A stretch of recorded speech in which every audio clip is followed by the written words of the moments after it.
Huwag yung kayong magkadisgrasyahan tayo niyan. Sinasabi ko madidisgrasya kayo. At madidisgrasya kayo.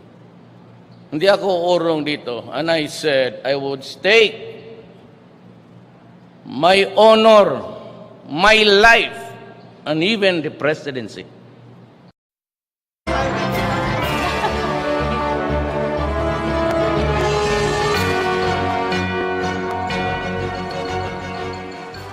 Good morning, Malacañang Press Corps. Happy Tuesday. Happy busy Tuesday. Today we have a presidential spokesperson, Harry Roque. Good morning, Philippines. Magandang umaga po sa lahat ng miyembro ng Malacañang Press Corps and happy post-SONA Day.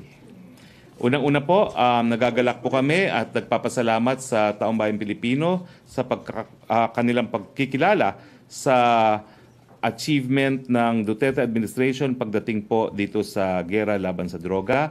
Sang-ayon po sa Pulse Asia, 69% ng ating mga mamamayan ay nagsabi na ang laban sa droga ay isa sa pinaka-importanting accomplishment ng Pangulong Duterte.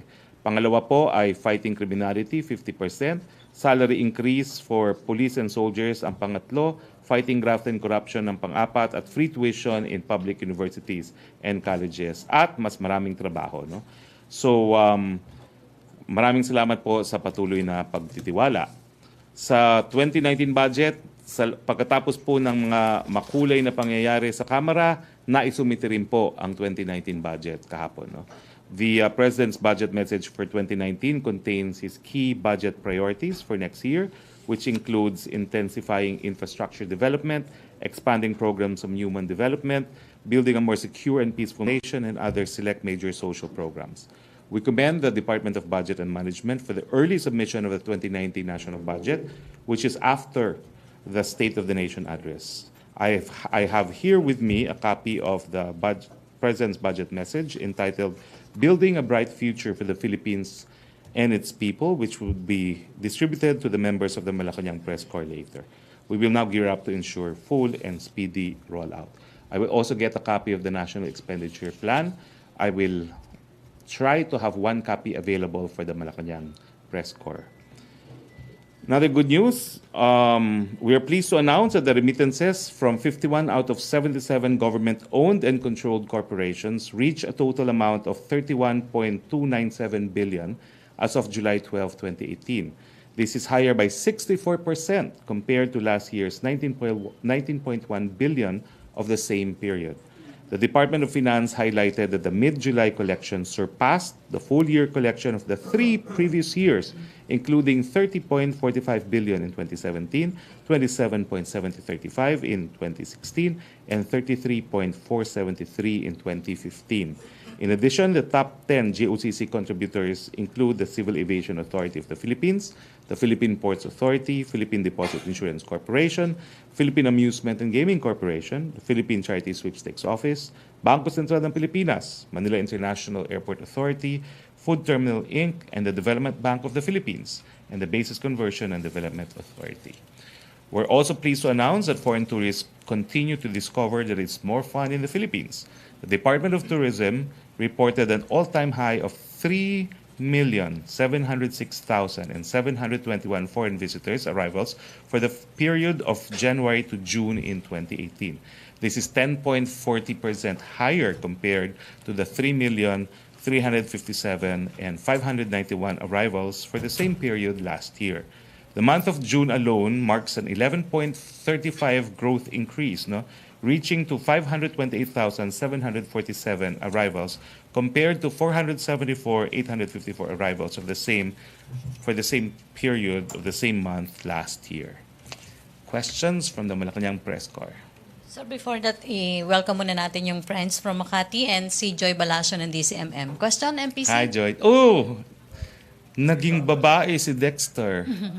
At naging magandang babae si Dexter. Okay. We miss you, Dexter. MPC? RJ?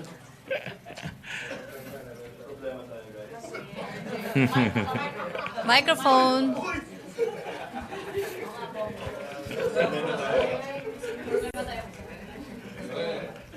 Bakit malapit ka na nakaupo dyan, ha, Mr. President, ha? Sir, how will the change of leadership in Congress change the atmosphere there, especially in terms of passing bills now that we have GMA? It has always been the Palace position that we do not interfere in purely internal matters of the House. We are ready to work with the chosen leader of the House of Representatives, and because Mrs. Congresswoman Gloria Macapagal Arroyo is now the House Speaker, we are, of course, able and ready to work with Speaker Arroyo. No? We have had very good relations with Speaker Arroyo. She was one of the staunchest supporters of the president during the elections. They share the same political agenda, so we foresee absolutely no problems in working with Speaker Arroyo. Did Palace anticipate her replacing the House Speaker? Let's just say that whatever the decision of the House is, the Palace has always been amenable to accepting the choice of leadership. In other words, the president, being a lawyer, really observes the principle of separation of powers and has accorded the House full respect, particularly in its choice for its leaders. Sir, second question on federalism. Sir, given the resistance or reservations about federalism by the president's top economic managers like Mr. Pernia and Dominguez, how will this push through as a legislative agenda?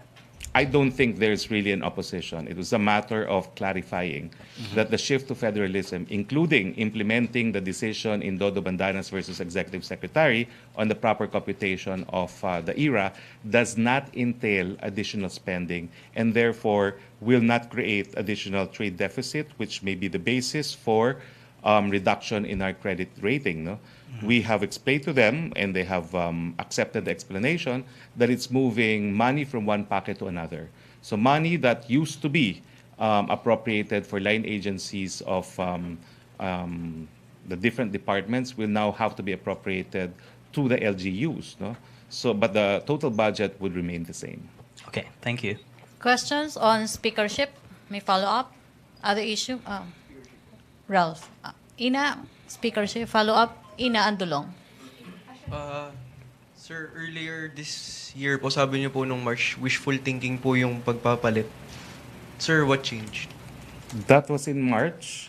Well, as we said, no, at that point in March, there was no reason for anticipating that the House would change its leadership.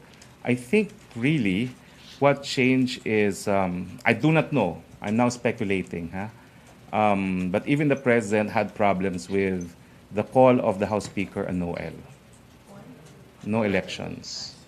And I noticed that the president was visibly concerned about the pronouncements of the Speaker on no election, insofar as he related also no elections to federalism.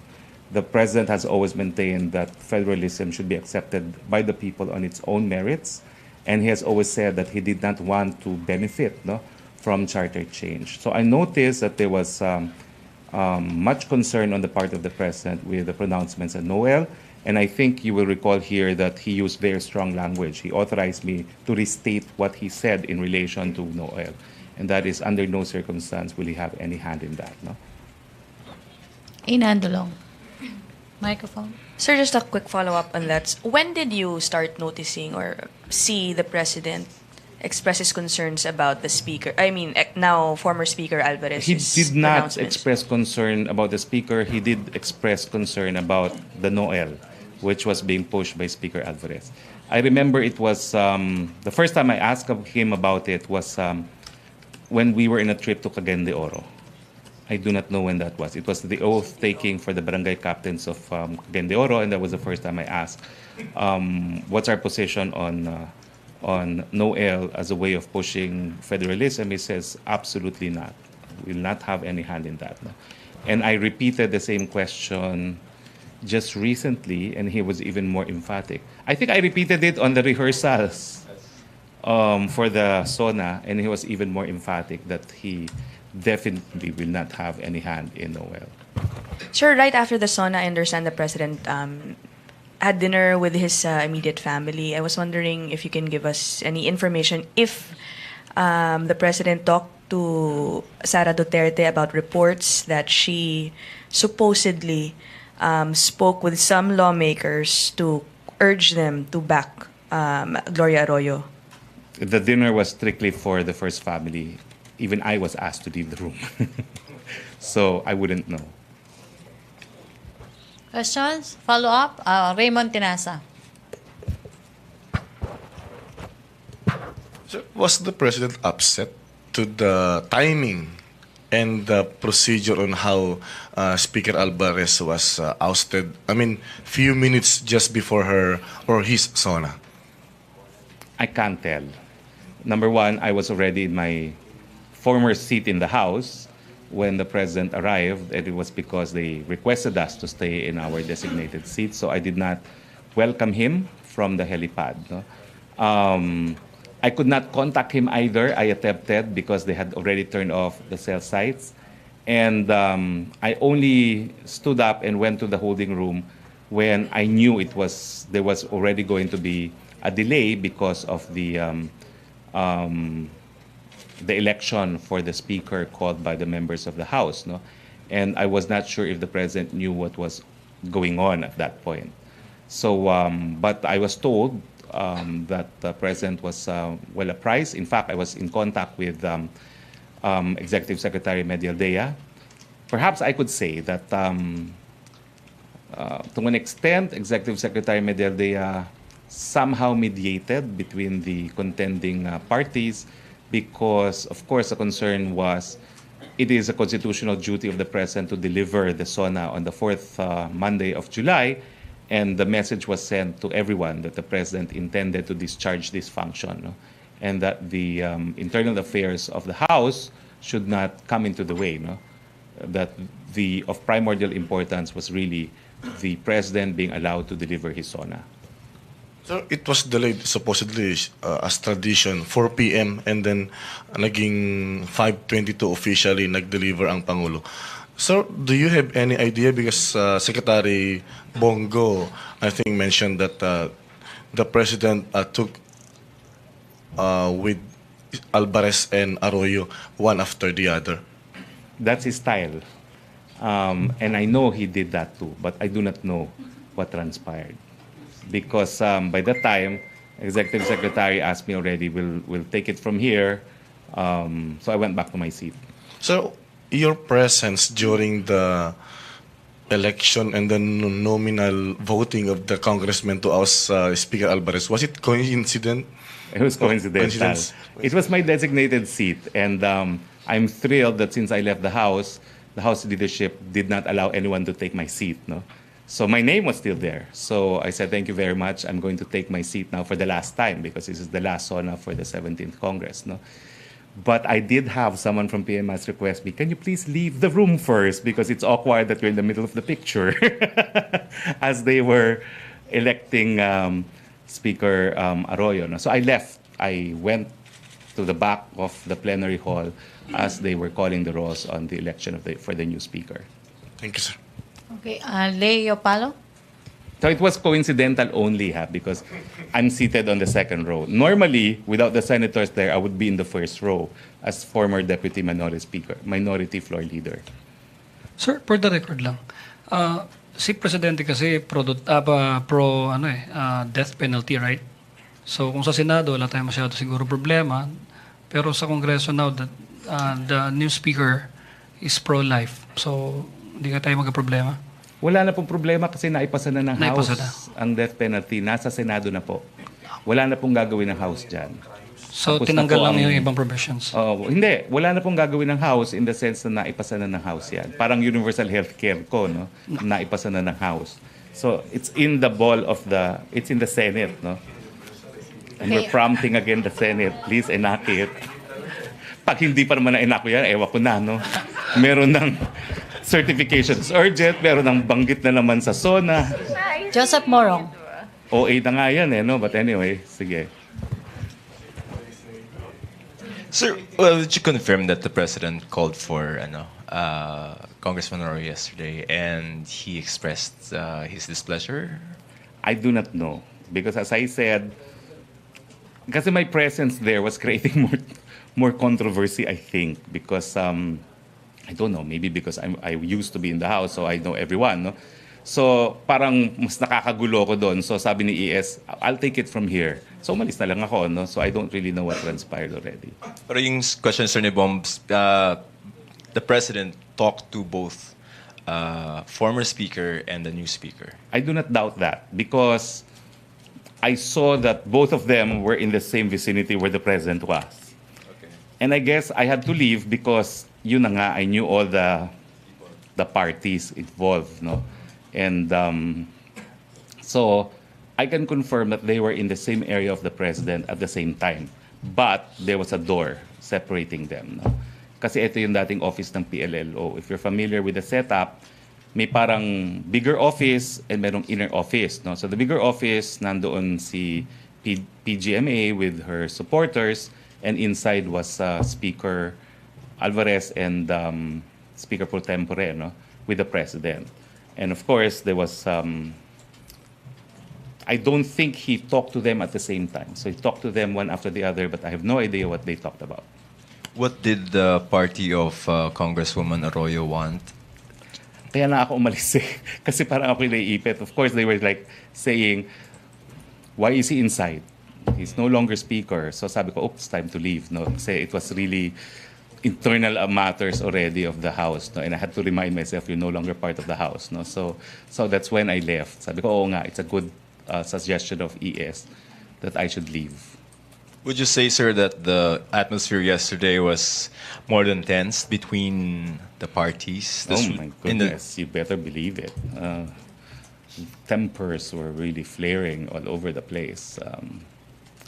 But they all had to behave because the president was around, of course. Okay. Yun muna, sir. Inandulong. Sir, is there anything that you can share with us? Anything that the president might have said while he was basically stuck there while this issue was being resolved? I mean, he was made to wait for about an hour. Anything he said, I mean, his thoughts amid that, yung rising, the tensions there? I'm sorry, I was not in the room anymore. And I followed the instructions of ES to go back to my seat. Okay, other issue? Follow-up, Julie. Sir, if you can tell us any details dahil wala ka doon, was there any indication that the president felt that the transition or the change in leadership could have been done with, say, more finesse? I have no idea, I wasn't there. Although I really have no idea. Other than when he started his speech, he seemed fine. It seemed fine to me. I think, you have to understand the president was a member of the 11th Congress. In the 11th Congress, they had two speakers. They had Speaker Villar and then Speaker Belmonte. Remember that Speaker Villar had to leave the speakership because of the Erap Estrada impeachment, correct? Or, I don't know, tama nga ba ako? Parang tama. Basta, ang nangyari dyan, si Speaker Belmonte was minority floor leader and then he became speaker ata after, no? After, no? Oh, whatever. Hindi, basta ano yan, yung natanggal na si President Erap, ewan ba kung sino yan. Basta, he lived through, or he went through a Congress where they had two speakers. So he's not a stranger to these things. Okay, Henry Uri. Microphone, si Jay Ilagan daw siya ng MPC. Secretary, mali ba yung ginawa nung both camp of the former president and the Speaker Pantaleon Alvarez na itinaon sa SONA yung ganong klase ho ng aktwasyon ng mga congressman? Pwede naman palang kinagabihan after the SONA? Well, wala na po kaming posisyon dyan dahil nasa poder naman kami ng Kamara. So, we were in the premises of a co-equal branch of government. I don't think it's proper to comment on the conduct of a co-equal branch of government in their own premises. Opo, pero as a former congressman, yung mga ganong klase po ng ipinakita ng mga kaapwa nyo dating mambabatas, nagsasalita si Congressman Andaya, pinatayan ng mikropono, si dating President GMA umakyat sa podium, kinakailangan magsisigaw sa mata ng taong bayan na ang sinasabi, ano bang klase itong mga ibinoto naming congressman? Tama ba yung ginagawa nilang ganon, Secretary? Nako, gaya ng sinabi ko po, no, hindi na po kami magkokomento dahil poder po ng Kongreso yon at hinahayaan na po namin sa Kongreso na sumagot ng tanong na ito, no, as far as the people is concerned. Okay, Alvin Baltasar. Sir, good morning, sir. Sir, doon sa 48 hours na sinabi ng Pangulo, within 48 hours, malalagdaan niya yung BOL. Pipirmahan niya ba yung BOL dito sa Palace or sa Davao na? Since wala yata siyang schedule ngayon at nasa Davao na siya ngayon, sir. Hindi ko po alam kung nasa Davao na siya ngayon. Hindi ko na-check yung schedule niya. No? Pero ang masasabi ko lang po is all that has to be done for the President to sign it into law is for the House to ratify the BICAM version of the bill. So kung mamaya magagawa yan, mamayang gabi rin, pwedeng pirmahan ni Presidente, no? As soon as it is ratified. No? Pero I'm sure because BBL did not take center stage in the SONA, that there will be some kind of a ceremony perhaps here in the palace to highlight the signing of the BBL. So it would still depend doon sa galaw ng Congress, doon sa ratification, sir. Kailangan po ma-ratify kasi that's an indispensable step in lawmaking. Sir, sir, reaction lang doon sa criticism ng mga kritiko na wala raw bago doon sa zona ni Pangulo. Siyempre, kaya nga sila kritiko eh. Wala rin silang bago sa kanilang pagpupula kay Presidente. Yun po ang sagot ko dyan. Rose Novenario. Hello, sir. Good morning. Hi, Rose. Sir, yung Caloocan Bishop, si Bishop David po, umalma po siya dun sa pahayag ni Presidente na yung human rights groups at saka yung church groups ay concerned sa human rights pero si Presidente daw po ay sa human lives. Ang sabi po ni Bishop, bakit po parang pinag-iiba ni Presidente yung human lives sa human rights samantalang yung karapatan pong mabuhay ay batayang karapatang pantao po yun. Ang panawagan po ni Bishop iligtas yung buhay ng mga drug addicts, kasuhan at ikulong yung mga pushers at suppliers ng illegal drugs. Malinaw po ang sinabi ng Presidente, no? Kaya po niya linunsad itong gera laban sa droga dahil ang droga po ay isang banta sa karapatang sa buhay ng taong bayan. No? So, buhay po ang pinaglalaban ng Presidente dahil dito sa kanyang gera laban sa droga at ang pananaw niya yung human rights parang binabaliwala yung banta sa buhay ng droga kaya pinupulaan ang kanyang gera sa droga. So tingin niyo po yung ganong issue pwedeng magkaroon na naman ng hindi pagkakaunawaan yung simbahan at saka yung palasyo?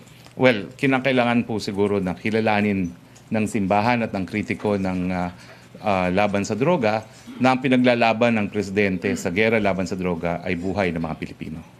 Pag hindi po kinilala, talagang hindi sila magkakaintindihan. Ace Romero.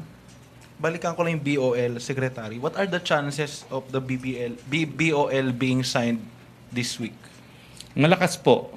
Dahil all that has to be done is for the House to ratify it. So hindi ko lang alam kung magseseremonyas pa si Presidente or he will do it without fanfare and just sign it. But I think it deserves a ceremony of sorts because this is a milestone for an achievement. This is the first time that BBL was enacted after MOA AD was declared unconstitutional. And I think the fact that it was finally passed by Congress is evidence of the political will of the President himself. Pero yung binanggit niyang 48 hours, tapos sinabi niya baka may siningit kayo dyan na hindi maganda. Pwede ba siya mag-veto ng line? Talaga naman sa saligang batas, pwede naman yun eh. Pwede niyang gawin. May mga, Pero sa tingin ko naman, gustuhin man niya, hindi naman niya mapirmahan dahil nga walang ratification ng House. Thank you, Sec. Okay, mag-last question na tayo. I'm sorry. Joy Balasio to be followed by Tina Mendez. Sir, nagpa-health check-up daw po si Pangulo bago ang SONA niya kahapon. Can you give us any details? How is the President? Routine check-up, clean bill of health. I think regular naman yung check-up niya sa Cardinal Santos. Yung mga matagal na dito sa Malacañang Press Corps from the very beginning, alam niyo naman na Cardinal Santos talaga yung doktor niya kung saan siya pupunta for his regular checkup. Wala naman po anything Wala serious naman about it. po. And are Malacañang willing to present to the public the details of the checkup of the president? I'll have to check with the president, no? But take his word for it and judge him from how he looks. Tina Mendez. Hi, Tina. Morning, sir. Sir, the President submitted to Congress the budget for Yes. 2019 yesterday. How confident is Malacañang that this will be passed on time and that there will be no reenacted budget for next year? Well, this is a test for the new House Speaker, no? Nonetheless, we are confident that because this budget is intended to implement build, which means more projects for all congressmen and legislators as well, that it will be passed on time. Sir, sa budget message, sabi niya it's cash-based budget. Ano bang difference nito sa previous budget and how will this be effective in the President's reform program? Hindi po natin uutangin. So kung anong meron tayo, yun po ang gagastahin natin. Thank you, sir. Joseph Morong. Sir, may balita na kung may bago ng ombudsman. Wala pa po, pero nalapit na po yan. Parang niluluto pa. Sir, comments on the directorial style of Joyce Bernal yesterday. Mukhang medyo less criticism ba? Well, I think there were less close-ups of the president's face. So, and there was more pictures, no, shown as the president was speaking, no. And I think by and large, I did not read all the newspapers in detail, but I scanned through them. I think by and large, the view of the commentators is that this was a more understandable and better SONA compared to the earlier SONAs delivered by the president. At least judging from how I scanned the newspapers today. Jopel. Sir, question ko lang po, one question lang. Sir, confirm po ba na muntik na daw pong mag-walk out kahapon si Presidente dahil sa nairita daw po siya? Yun po yung lumalabas na balita ngayon. Unfortunately po, pinabalik na ako sa upuan ko ni ES, so I wouldn't know. Si ES po would be in a better position because ES was right there mediating. Okay, last question. Ina? In any case, I have a 3 o'clock with ES. I'll ask him for some feedback so that I can share them with you on Thursday. Sir, I just want to get details on the President's yung sinasabi niya kahapon that the agencies with the most number of red tape-related reports from the public make your services truly customer-friendly. Ano po ba yung, which agencies yung may pinakamarami pong report na tinutukoy niya? And In the what rehearsal, are these complaints? Inisa-isa niya eh. Hindi ko maalala kung kahapon binago, tinanggal na. Okay. There must be a reason. Maybe a private communication will be sent first to the head of offices of these agencies. No? But in the rehearsal, they were enumerated. You can't share them with us, sir? Well, there's a reason why it was taken off. So let's leave it at that muna. I think mga 5.